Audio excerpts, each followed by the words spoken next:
Indians, brown people, brown community, उस ठंड के अंदर भी भाई फुटपाथ्स पर सोए रहते हैं। के अंदर सिर्फ 0.8% लोग सिख हैं। भाई ये देखने के लिए तो ना, मैं सच बता रहा हूँ, मेरे 6 साल भी कम पड़ेंगे। हेलो दोस्तों, कैसे हो आप सब लोग? होपफुली सारे बढ़िया होंगे। तो स्वागत करता हूँ मैं आप सब लोगों का मेरे चैनल दी अंडररेटेड एक्सप्लोरर की एक और नई फ्रेश वीडियो में। तो आज मैं हूँ कनाडा देश की प्रोविंस ओंटारियो के सबसे बड़े और सबसे पॉपुलर शहर टोरंटो में।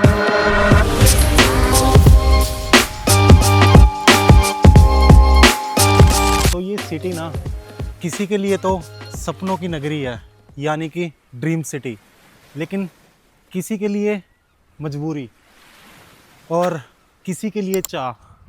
तो कुछ लोग यहाँ पर घूमने आते हैं, कुछ लोग रहने, और कुछ लोग पढ़ने और कमाने के ज़रिए से, कुछ लोग अपने माँ बाप के सपनों को लेकर इस सिटी के अंदर लैंड करते हैं, गलियों गलियों में भटकते हैं ऑर्डर्स उठा के। लेकिन कुछ लोग यहाँ पर नाइट लाइफ को एंजॉय करने के लिए रहते हैं। तो आप भी इन फ्यूचर कभी इस सिटी में घूमने या ट्रैवल करने या रहने का प्लान कर रहे हैं तो ये वीडियो आप लोगों के लिए है। आपने बहुत सारे ट्रैवलर्स को देखा होगा, सुना होगा टोरंटो के बारे में वीडियो बनाते हुए, उसकी जगहों को दिखाते हुए, लेकिन मोस्टली ट्रैवलर्स ने जो यहाँ की वीडियोज़ है वो समर्स में बनाई हैं, जिसमें ये सिटी अपने आप में एक जन्नत होती है। लेकिन आज मैं आपको इस वीडियो के अंदर दिखाने लगा हूँ टोरंटो की हार्श रियलिटी। जी हाँ, हार्श रियलिटी इन विंटर्स। तो आज है 10 जनवरी, विंटर्स का टाइम, पूरा हवा बिल्कुल ठंडी हो रखी है, मौसम बिल्कुल ठंडा है। देख ही सकते हो हवा के कारण जो है ओंटारियो लेक के अंदर लहरें कितनी तेज़ हैं। तो ये वीडियो आप सब लोगों के लिए है, इस वीडियो को स्किप मत कीजिएगा, एंड तक देखिएगा।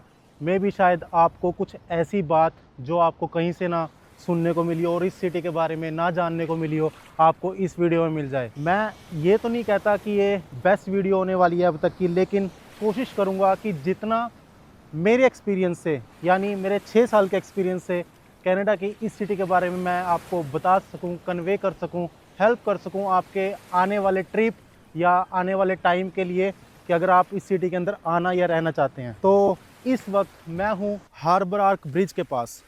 ये एक टोरंटो की बड़ी आइकॉनिक जगह है जहाँ पर लोग इवनिंग वॉक, मॉर्निंग वॉक या अपने डॉग्स, कुत्तों को घुमाने के लिए लेकर आते हैं। अगर आप टोरंटो की खूबसूरत स्काईलाइन का, लेक ओंटारियो का और सनसेट या सनराइज का नज़ारा देखना चाहते हैं तो ये जगह आप लोगों के लिए है। तो कभी भी अगर आप इन समर या विंटर कोई सनी डे हो यहाँ पर आएंगे तो आप बहुत ही प्यारा और सुंदर सनसेट देख पाएंगे। तो I would definitely recommend you this place to come and visit.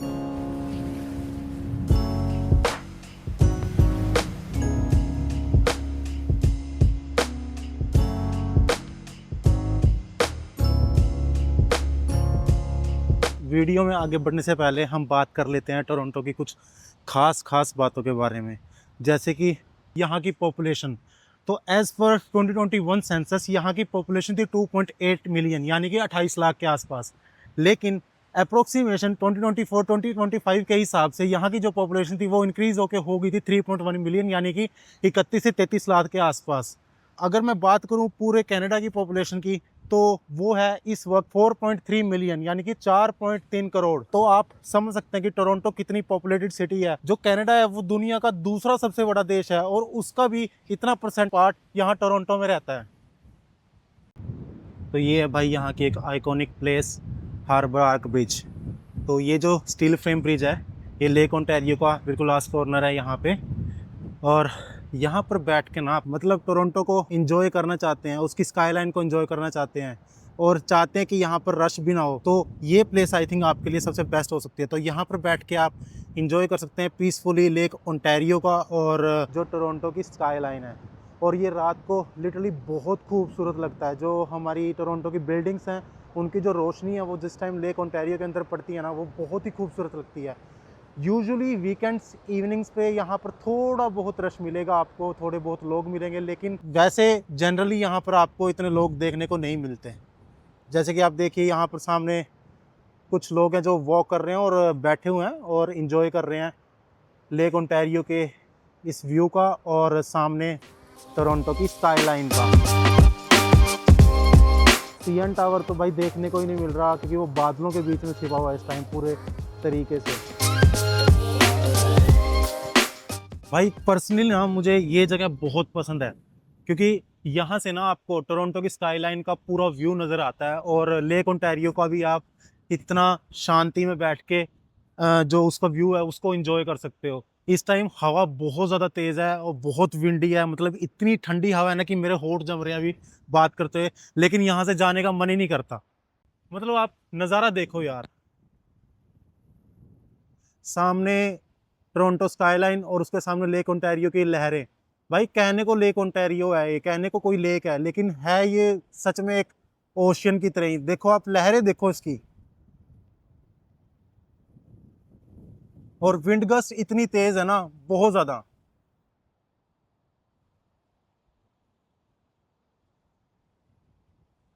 तो भाई अगर मैं बात करूं टोरंटो की ज्योग्राफी की, तो जो टोरंटो सिटी है वो लगभग 630 स्क्वायर किलोमीटर में बसी हुई है, लेकिन जो टोरंटो रीजन है वो लगभग 7125, प्रिसाइजली मुझे नहीं पता, इतना ही 7000 के आसपास स्क्वायर किलोमीटर में, जो कि अराउंड 2100 या 2200 स्क्वायर माइल्स बनता है।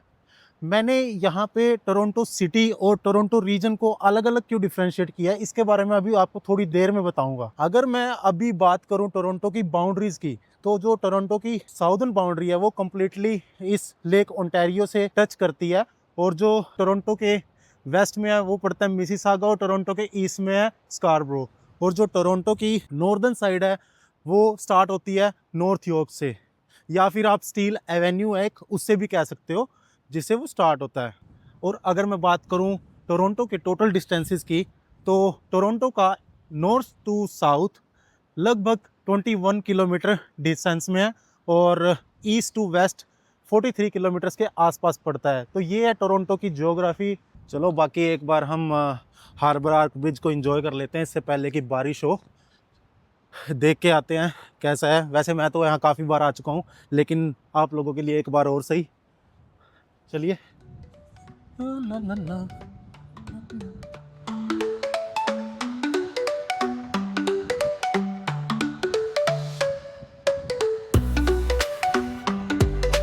देखिए जैसे कि मैंने कहा ही था कि भाई यहाँ पे लोग मोस्टली या तो सैर करने आते हैं, साइकिलिस्ट मिलेंगे आपको, या फिर लोग अपने कुत्तों को घुमाते हुए मिलेंगे।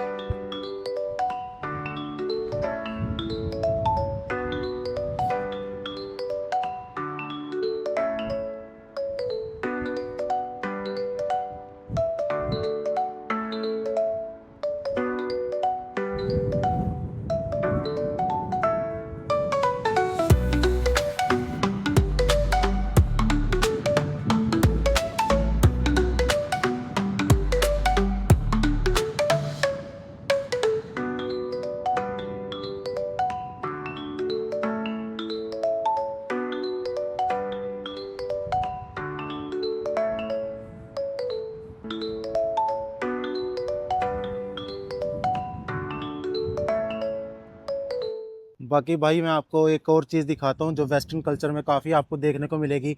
अगर आप कभी यूरोप गए हो या कहीं किसी वेस्टर्न सिटी में जाओगे तो आपको ब्रिजेस के ऊपर ये लॉक्स जरूर मिलेंगे। देखो, आई थिंक इसका मतलब यही होता है कि लोग ना अपनी विशेस को मांग कर यहाँ पर लॉक करते हैं। बाकी मैं ना भाई समर्स में इस जगह पर बहुत बार आता था यहाँ का सनसेट व्यू को एंजॉय करने के लिए, और मैं भी शायद मेरे पास कुछ वीडियोस भी पड़ी हों, मैं इस वीडियो के साथ में लगा दूंगा वो वीडियोस। आप देखेगा कितना प्यारा यहाँ पे मौसम होता है। यहाँ पर ना जब समर होती है तो मोस्टली लोग जैसे कपल्स होते हैं वो यहाँ पर बैठ के ना सनसेट को एंजॉय करते हैं। ये जो अभी आसमान आपको ब्लू या ग्रे दिख रहा है ना, ये कम्प्लीटली आपको ऑरेंज मिलेगा उस टाइम पे।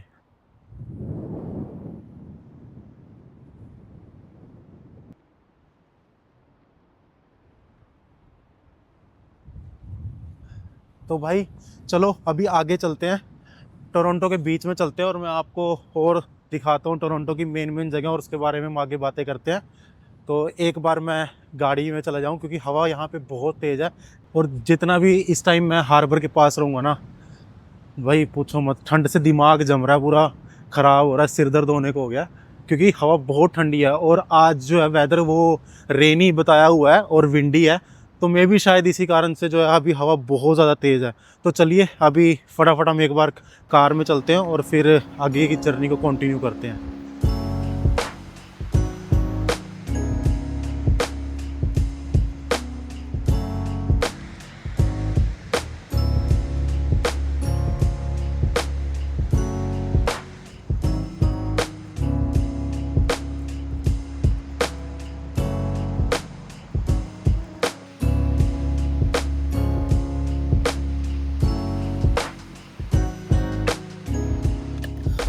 ओ भाई, मर गए, ठंड से पागल हो गए, बाल देखो क्या बुरा हाल हो गया। बाहर नहीं पता लगता लेकिन अंदर आते ही ना पता लगता है कि बाहर हवा कितनी तेज है और ठंड कितनी है। और किस्मत देखो कितनी तेज रही है। एक बार बाहर का अभी का नज़ारा देखो, बारिश ही बारिश। क्या सही टाइम पे हम वापस गाड़ी में आए हैं। तो पता नहीं अब ये बारिश कितनी देर तक रहने वाली है। चलो एक बार आगे बढ़ते हैं अपनी नेक्स्ट जगह पे।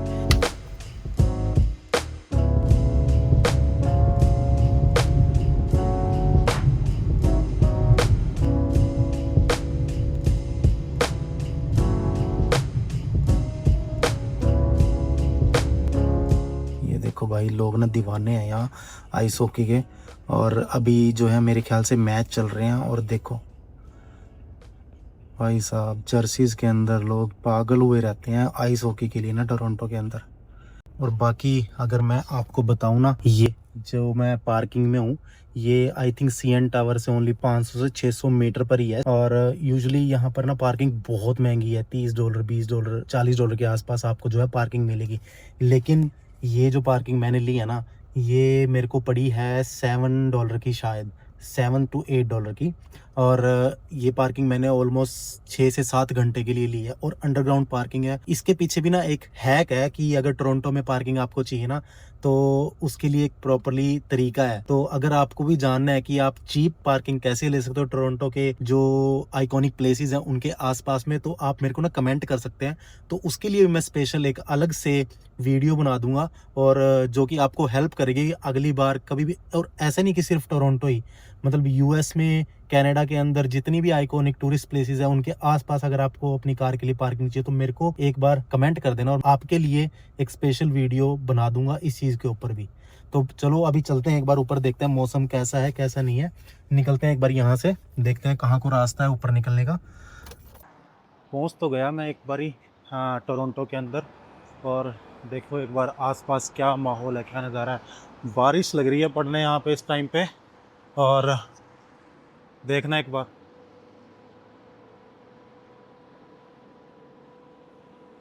इतना खूबसूरत नज़ारा है।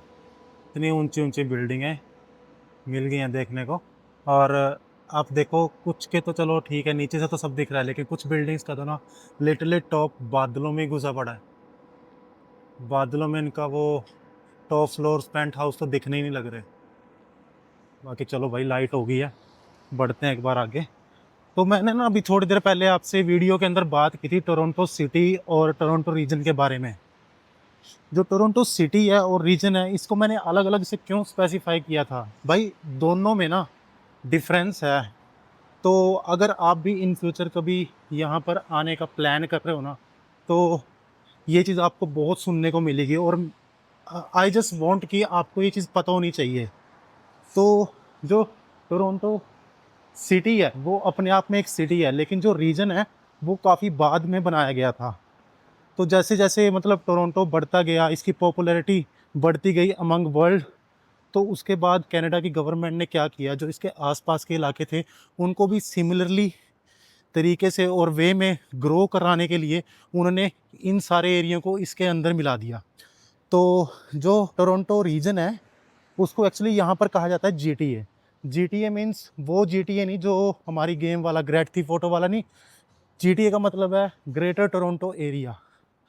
तो भाई ग्रेटर टोरंटो एरिया के अंदर अप्रोक्सीमेट 25 to 27 अर्बन, सबर्बन और रूरल सिटीज़ आती हैं, जैसे कि पील, हल्टन, दोरम, यॉर्क, टोरंटो सिटी इट्सल्फ। तो भाई इसके बनाने का मकसद यही था कि जो ये डिफरेंट डिफरेंट रीजन हैं, इनके अलग अलग म्यूनसिपैलिटीज़ में डिवाइड कर दिया गया। तो इनकी अपनी हर एक की अलग अलग म्यूनसिपैलिटी या अलग अलग गवर्नमेंट है, जो कि इन सब रीजन्स को मैनेज करती है। लेकिन इनको बनाने के बाद जो इन सब एरियो की पॉपुलैरिटी है और जो इनकी हाउसिंग है, वो सेम लेवल पर आ गई टोरंटो से। हालांकि टोरंटो थोड़ा सा ज़्यादा एक्सपेंसिव है, लेकिन ये जो दूसरी सिटीज़ हैं जो इसके आसपास है, जैसे ब्रैम्पटन, मिसिसागा, स्कारब्रो, जो अलग अलग रीजन में पड़ती हैं, इन सब की हाउसिंग में भी बहुत ज़्यादा बढ़ावा हो गया था।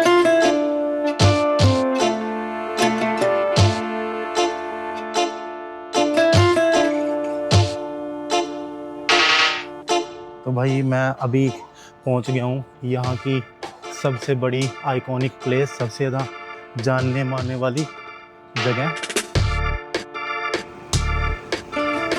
देखो क्या बना रखा है भाई ये इन्होंने यहाँ पे।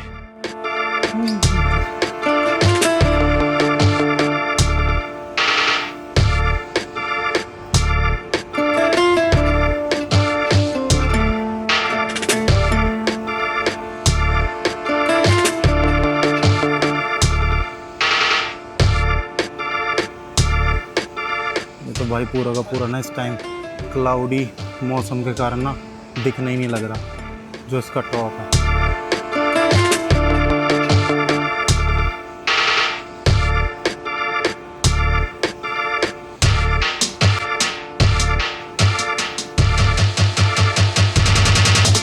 भाई साहब, टोरंटो का नाम ले तो आप सीएन टावर का नाम कैसे बोल सकते हैं? तो जी हाँ, मैं इस टाइम पहुंच गया हूं टोरंटो के और कनाडा के मोस्ट आइकॉनिक लैंडमार्क पर, जिसका नाम है सीएन टावर।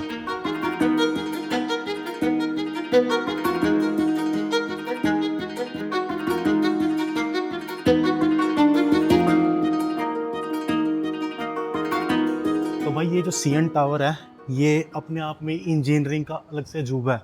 2009 के अंदर इस स्ट्रक्चर ने वर्ल्ड रिकॉर्ड बनाया था, और वो वर्ल्ड रिकॉर्ड क्या था? दुनिया के अंदर इतना ऊंचा, सबसे लंबा फ्री स्टैंडिंग स्ट्रक्चर का। इसकी टोटल हाइट 553 मीटर्स है, और अगर मैं बात करूं फीट में तो वो अराउंड 1817 फीट। और यही नहीं, जो ये सीएन टावर है, ये टोरंटो के टीवी नेटवर्क और रेडियो नेटवर्क का मेन सेंटर है। तो जो ये मशरूम टाइप जो स्ट्रक्चर बना हुआ है, इसमें एक रेस्टोरेंट है जिसमें आप बैठ के 360 डिग्री व्यू है जो वो एंजॉय कर सकते हो। बाकी इसके ऊपर टॉप पर कुछ एक्टिविटीज़ भी हैं, जैसे कि एज वॉक है, आपको वो एक्स्ट्रा चार्जेस लेके टॉप पर ले जाएंगे और आपको 360 डिग्री जो है एज वॉक वहाँ से करवाएंगे। वहाँ हार्नेसेस होती हैं, वो बांधेंगे आपको, और आप इतनी हाइट पर खुले में उसका व्यू का नज़ारा और थ्रिल इंजॉय कर सकते हो। बाकी अगर आपको इसके अंदर जाना है तो उसके लिए टिकट्स है, आप इनकी वेबसाइट पर जाकर वहाँ से टिकट बाय कर सकते हैं।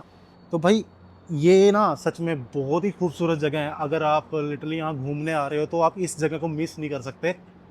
अगर आप कपल हो या दोस्तों के साथ आ रहे हो तो मैं डेफिनेटली रेकमेंड करूँगा कि आप यहाँ से टिकट लो और ऊपर जाओ। और एक दो चीज़ों का और ख्याल रखना कि अगर आप टिकट ले रहे हो तो मेक श्योर कि आप वेदर चेक कर लो, क्योंकि आप ऊपर जाओगे टिकट लेके और आपको कुछ देखने को नहीं मिलेगा। जैसे कि अभी इस टाइम पे मौसम है, ऊपर काफ़ी ज़्यादा क्लाउडी है, तो आपको कुछ भी देखने को नहीं मिलेगा। तो जो सीएन टावर है, तो यहाँ के ऑपरेशंस है, वो क्लेम करते हैं कि एक टाइम पे मौसम अगर साफ़ हो ना तो आप नाइग्रा फॉल तक का व्यू देख सकते हो। अब मुझे नहीं पता, मैं कभी वैसे सही बताऊं तो 6 साल के अंदर कभी ऊपर नहीं गया। मेरे को काफ़ी ओवररेटेड लगता है, क्योंकि जितने मेरे दोस्त गए हैं उन्होंने मेरे को कुछ खास रिव्यू नहीं दिया।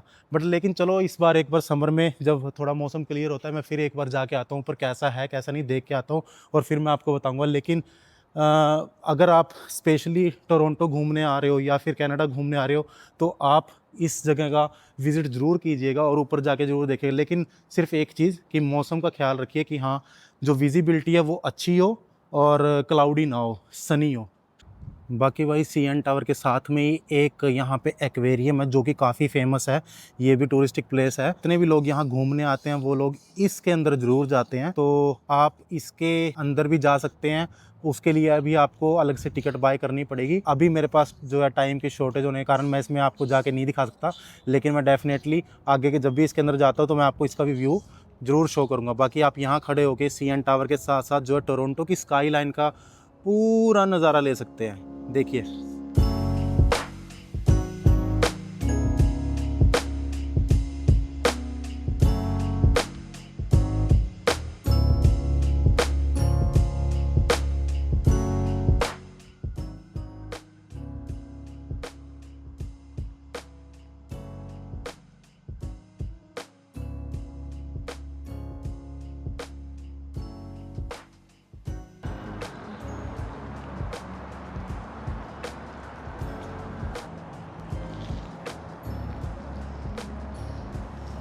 बाकी भाई मैं सच बताऊँ ना, समर के अंदर ना यहाँ पैर रखने की भी जगह नहीं होती।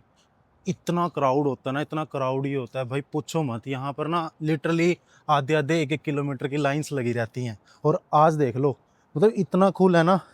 बट वही बात है कि अभी कोई टिकट लेगा ही नहीं CN टावर की, क्योंकि ऊपर तो जाके कुछ दिखने वाला है नहीं है। इतना क्लाउडी जो और क्या है ही नहीं, दिख ही नहीं रहा टॉप कुछ भी।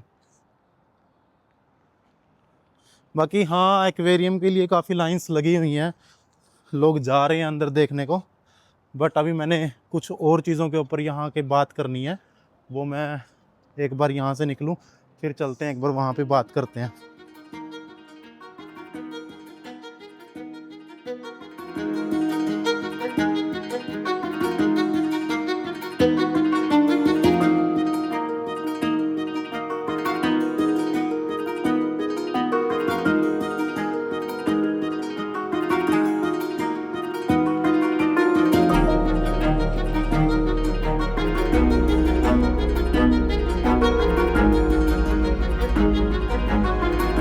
बाकी भाई अगर आप भी कनाडा आना चाहते हो या प्लान कर रहे हो, तो मैं एक्सपेक्ट करता हूँ कि आप जो है यूजुअली एयरपोर्ट के थ्रू ही आओगे। तो आपको पता होना चाहिए कि अगर आप एयरपोर्ट पर, तो आपको अगर डाउनटाउन आना है डायरेक्टली घूमने के लिए, तो आप कैसे आ सकते हो।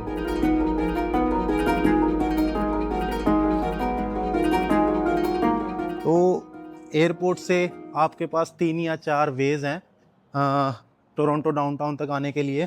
तो सबसे पहले तो आप या तो टैक्सी ले सकते हो, शेयरिंग टैक्सी, शेयरिंग कैब्स चलती हैं जैसे कि उबर या लिफ्ट, या फिर आप बसेस ले सकते हो।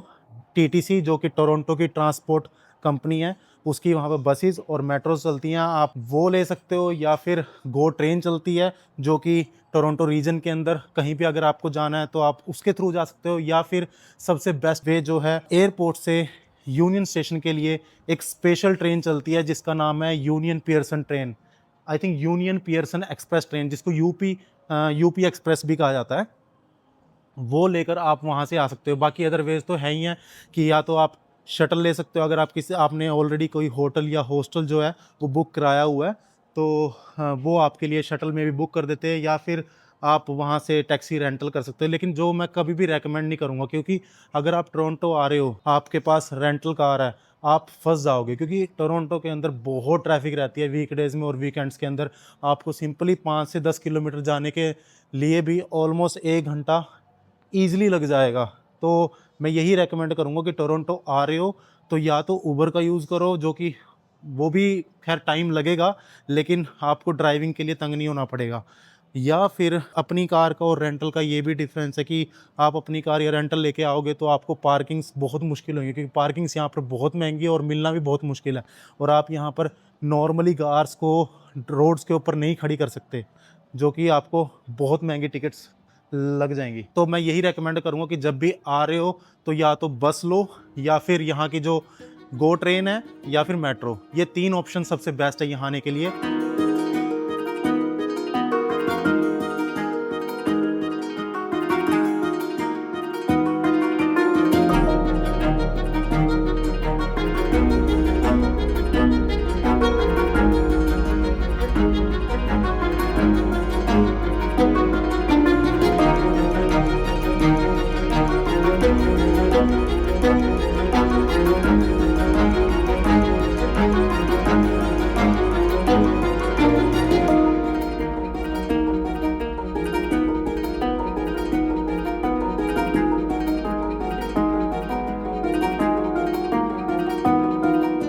ये जगह भाई अपने आप में एक नॉस्टैल्जिया फील कराती है। बाकी भाई सीएन टावर के सामने ही ना आपको एक ट्रेन म्यूजियम भी मिलेगा, जहाँ पर बहुत पुरानी पुरानी ट्रेन्स के इंजन है वो डिस्प्ले किए गए हैं। ये देख लो, एक ये ट्रेन का इंजन है, ये बहुत ही पुराना लग रहा है मेरे को, तो इसका ये भी नहीं पता कि कितने साल पुराना है। और ये रियल है, ये कोई डिस्प्ले ऐसे बनाई गई नहीं है, ये रियल है। बाकी आप पढ़ सकते हैं अगर इसके बारे में कुछ भी लिखा हो, पॉज करके देखते हैं। चलो एक बार अंदर जाके अगर कुछ मिलता है तो मैं आपको दिखाता हूँ साथ में ही।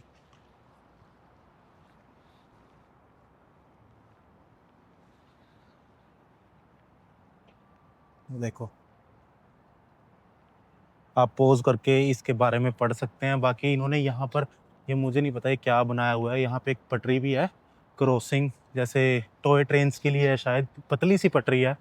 और आई डोंट नो ये चीज़ क्या है, क्योंकि मैं काफ़ी बार यहाँ पर आया हूँ और हर बार ये सिर्फ ये देख के चले जाते हैं। इसके बारे में मुझे इतनी नॉलेज है तो नहीं, बट आप अगर जानना चाहते हो, अगर आपका इंटरेस्ट है म्यूज़ियम्स में, तो एक बार ये जो बोर्ड्स लगे हुए हैं जो मैं दिखा रहा हूँ, पढ़ सकते हैं।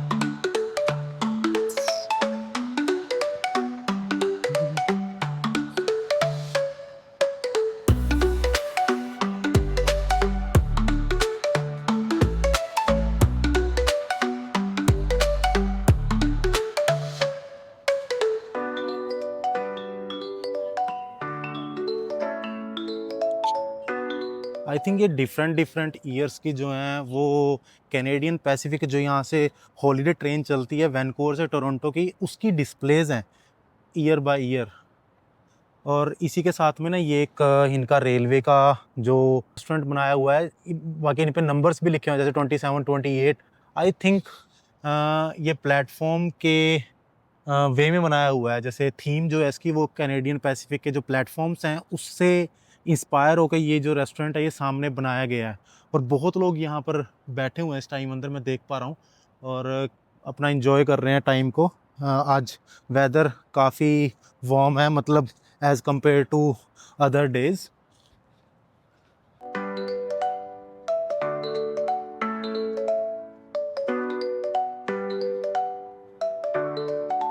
तो भाई अगर मैं बात करूं टोरंटो की हिस्ट्री के बारे में, तो एक टाइम पर यहाँ पर इंडिजीनियस पीपल का रास्ता, जिसे हम फर्स्ट नेशन पीपल भी कहते हैं, वो यहाँ पर रहा करते थे। और उसके बाद जब ब्रिटिश रूल यहाँ पर आया, उस टाइम पे टोरंटो के लिए काफ़ी डिस्प्यूट्स हुए ब्रिटिश क्राउन में और मिसिसागा में इस जगह के लिए। और उसके बाद इन्होंने एक ट्रीटी साइन की जिसमें ब्रिटिशर्स को ये टोरंटो जगह दी गई, मिसिसागा लोगों को पर्टिकुलर जगह दी गई जिसका आज भी नाम मिसिसागा है। और ये मिसिसागा लोग कौन थे? Actually Mississauga group of different first nation people थे, जो इंडिजीनियस लोग थे, उनकी अलग अलग कम्युनिटीज़ के ग्रुप्स को यहाँ मिसिसागा कहा जाता था, जो यहाँ पर रहते थे। तो भाई ट्रीटी साइन होने के बाद वो लोग मिसिसागा में शिफ्ट हो गए, और इस जगह को ब्रिटिशर्स ने यानी ब्रिटिश क्राउन ने 1773 में इस जगह को नाम दिया द यॉर्क सिटी, और ऐसे इस सिटी का जन्म हुआ। लेकिन उस टाइम पे भी इस सिटी का नाम टोरंटो नहीं था। तो 1813 में तकरीबन 30 से 40 साल बाद यूके और यूएसए के बीच में वॉर हुई, जिसका जो ये सिटी थी टोरंटो था वो सेंटर बना था। तो उस वॉर के अंदर इस सिटी को बहुत नुकसान हुआ था। जो अमेरिकन ट्रूप्स थे उन्होंने कम्प्लीटली इस सिटी को जला दिया था, ख़त्म कर दिया था। और हालांकि यूएसए उस वॉर को जीत गया था, और जो ये ब्रिटिशर्स थे इन्होंने अपने आप को यहाँ से मूव करके किंगस्टन में बस गए थे। तो आज भी अगर आप टोरंटो से किंगस्टन की तरफ को जाओ तो वहाँ पर आपको काफ़ी मिलिट्री कैंप्स और मिलिट्री के स्टेशंस जो हैं वो मिलेंगे। तो जो अमेरिकन सोल्जर्स थे उन्होंने इस जगह को तकरीबन 1 से 2 हफ्ते के लिए ऑक्यूपाई किया और जलाकर ख़त्म कर कर छोड़ दिया। बेसिकली उनके लिए ना ये जगह को जीतना एक गर्व की बात थी कि हाँ, सिर्फ वो अपनी प्रेजेंस शो करना चाहते थे, वो हथियाना नहीं चाहते थे। तो 1 या 2 हफ्ते के बाद उन्होंने इस जगह को छोड़ दिया। उसके बाद दोबारा से ब्रिटिशर्स ने इस जगह को रीबिल्ड किया। यहाँ के जो रेजिडेंट्स थे उनकी पिटिशन के चलते हुए इस सिटी को नया नाम दिया गया, क्योंकि आसपास में यॉर्क सिटीज़ काफ़ी थी, जिसके कारण से लोग कंफ्यूज ना हो, इसलिए उन्होंने इसको नया नाम देने के लिए पिटीशन डाली। और वो पिटीशन पास होने के बाद 1834 के अंदर इस सिटी को नया नाम मिल गया, जिसका नाम अभी तक चल रहा है सिटी ऑफ टोरंटो। तो ऐसे रही इस सिटी की कहानी। बाकी बारिश अभी ना थोड़ी कम हो गई है और बढ़िया हो गया मौसम। पर बादल जो है ना वो भाई बिल्डिंगों को क्या कवर कर रहे हैं, एक बार आप देखो तो ज़रा, देखना।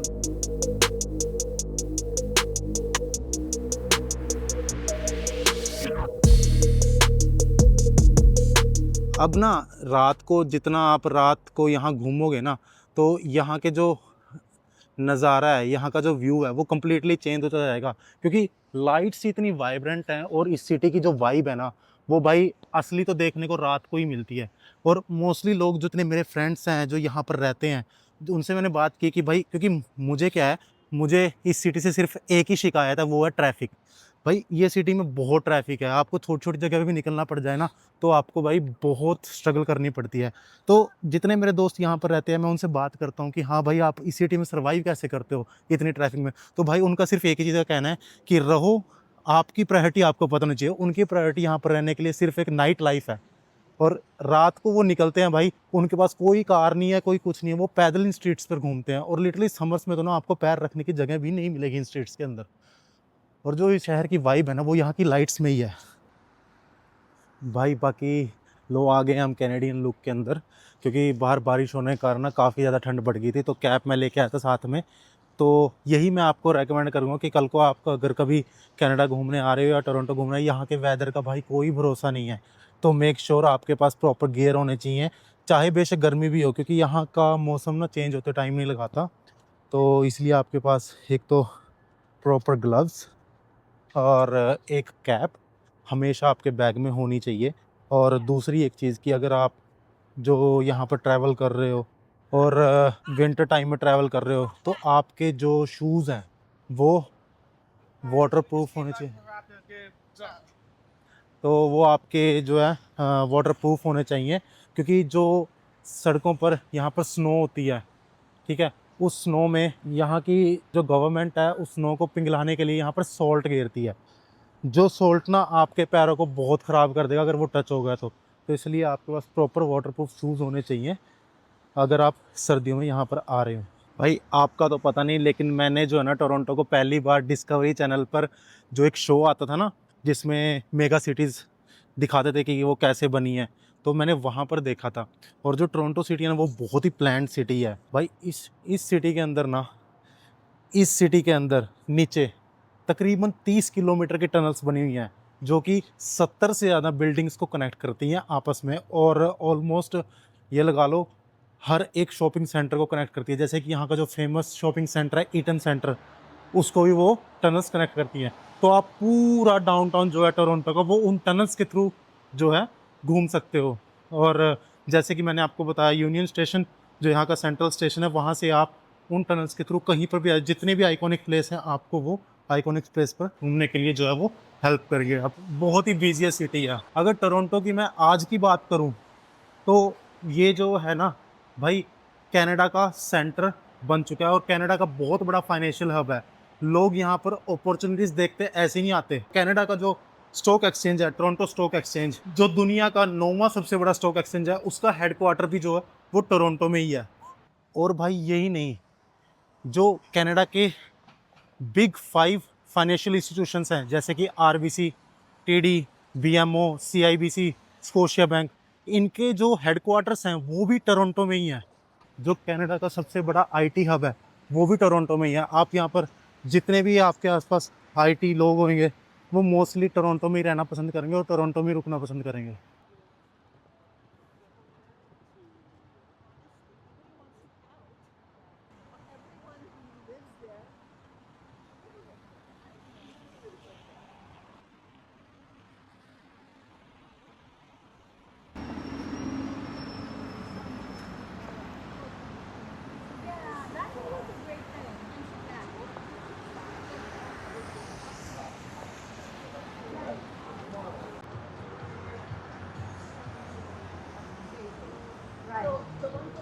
और भाई आईटी क्यों, अगर मैं बात करूं कॉमर्स की, तो भाई दुनिया के जो सबसे बड़ी बिग 5 हैं जिनको आई थिंक कॉमर्स वाले जानते होंगे, उनके भी मेन ऑफिसेज यहाँ पर हैं, जैसे कि डेलोइट और आरएनवाई। उनके जो मेन हेडक्वार्टर्स हैं वो भी टोरंटो में ही है।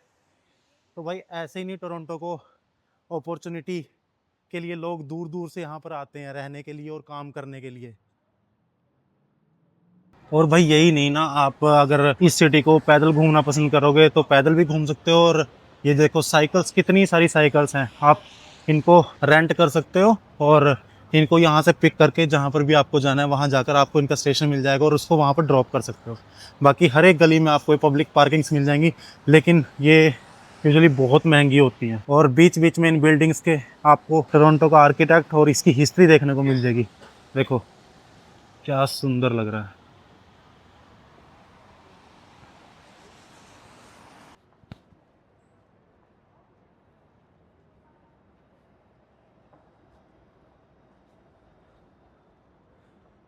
अभी ना मैं आपको यहाँ की एक आइकॉनिक चीज़ दिखाता हूँ। टोरंटो में ना इसका जलवायु अलग है सच में।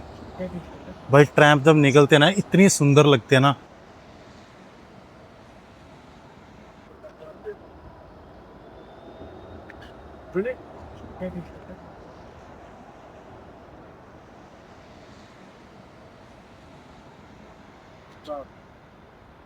और इसी रोड्स के बीच में आपको देखो गाड़ियाँ चलती दिखेंगी और थोड़े टाइम में यहाँ पे ट्रैम्प दिखेंगी। देखो चलो अभी तो मेरी लाइट हुई है, थोड़ा वेट करना पड़ेगा, फिर चलते हैं।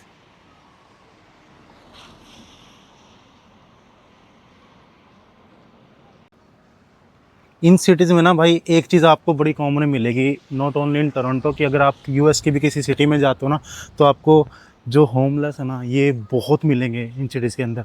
और मुझे तो ये समझ नहीं आता भाई ये सर्वाइव कैसे करते हैं लोग। -35-40 डिग्रीज जो होते हैं ना वो नॉर्मल टेम्परेचर हो जाता है कभी कभी यहाँ का, और ये लोग उस ठंड के अंदर भी भाई फुटपाथ्स पर सोए रहते हैं। अभी दिखाऊंगा मैं आपको, मेरे अभी 2-4 जो है ना अभी मैंने देखे थे, पीछे आए थे। अभी दिखाता हूँ, चल चलते हैं, अब 2-3 और मिल जाएंगे। चलो एक बार यहाँ से चलते हैं। देखो छोटी छोटी से कितनी मस्त लगती है।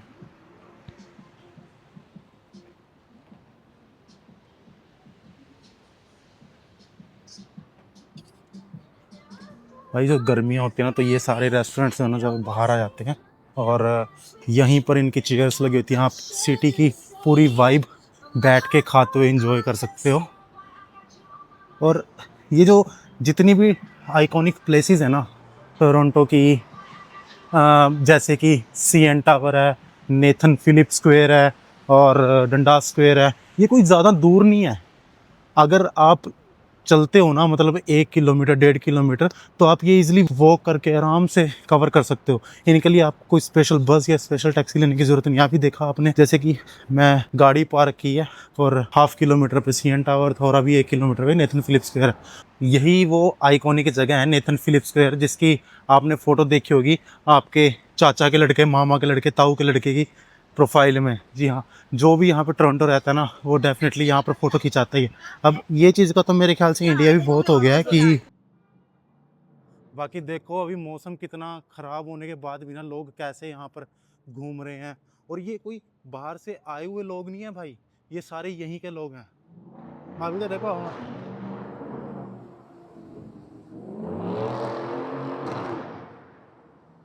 लूट गया भाई, लूट गया, नज़ारा लूट गया।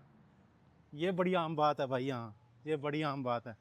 कोई नहीं, एक बार समर्स में मैं आपको यहाँ का टूर दूंगा और भाई आप सोचोगे कि क्या जगह है क्या नहीं। लिटरली आप एक बार ये देख लोगे ना आपको न्यूयॉर्क जाने की ज़रूरत नहीं पड़ेगी। हाँ हालांकि मैं जानता हूँ न्यूयॉर्क की जो वाइब है वो कम्प्लीटली डिफरेंट है, लेकिन भाई सच में ये सिटी में ना अलग ही क्रेज़ है, अलग ही जान आती है एक बार इस सिटी के अंदर अगर आप घुस जाओ ना।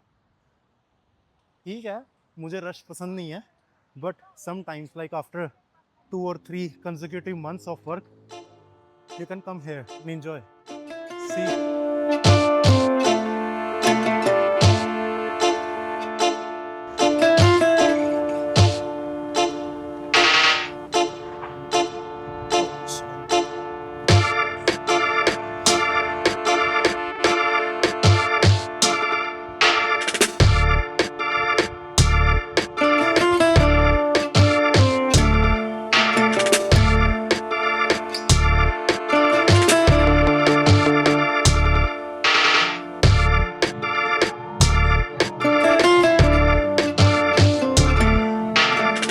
तेज हैं, देखो कितना गिरते हैं, कितना मतलब पड़ते हैं, कोई फर्क नहीं पड़ता लिटरली।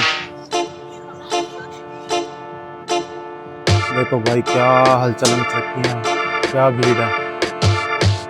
और इसी देखो भाई, अगर मैं यहाँ पे ना दिन में आता तो इतना मतलब देखने को नहीं मिलता, लेकिन अब देखो यहाँ की लाइट्स, होर्डिंग्स, भाई क्या मस्त लग रहे हैं यार। ठीक है, और जितने भी क्राइम्स आपको देखने मिलेंगे, मिनिमल क्राइम्स हमारी कम्युनिटी की तरफ से होते हैं, लेकिन बात वही है ना कि सोशल मीडिया ऐसा बन रखा है कि भाई